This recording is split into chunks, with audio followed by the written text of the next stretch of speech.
Here's the last few verses of Luke 14. Jesus, perhaps seemingly out of the blue, said, "Salt is good, but if it loses its saltiness, how can it be made salty again?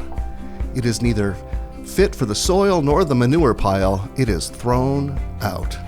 Whoever has ears to hear, let them hear."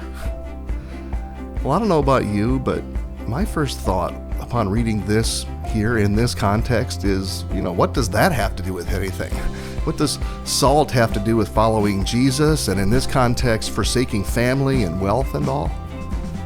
Well, when reading the Bible, I have this trick. I found that when I'm asking, what does that have to do with anything? It's good for me to stop and ask, what does that have to do with anything?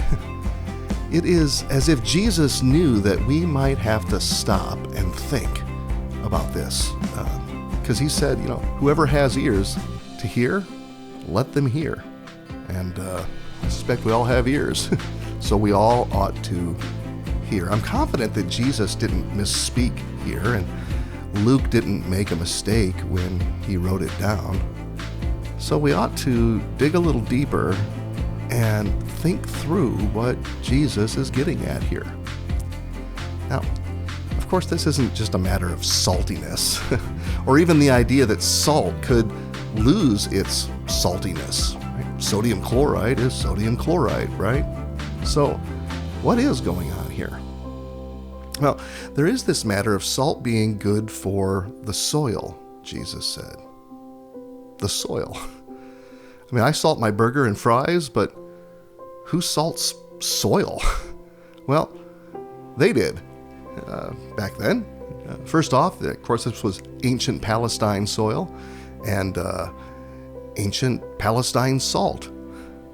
The salt was likely more than mere sodium chloride. This locally mined salt was likely a more complex mixture of minerals and compounds. Apparently, they would apply this salt to the soil to leach out certain minerals, changing the chemistry of the soil, preparing it for productive farming. This illustration here, which was likely more easily and immediately comprehensible by the original hearers, this illustration was about productivity. Productivity. Here, Jesus is teaching about not merely our place in God's kingdom, but our purpose in God's kingdom. We are called to purpose in God's kingdom. And that purpose will only be accomplished through Jesus, believing in Him to not only secure us for eternity, but to enlist us in His kingdom work now, to lead us in that work, and empower us for that work. Yeah, saltiness is purpose.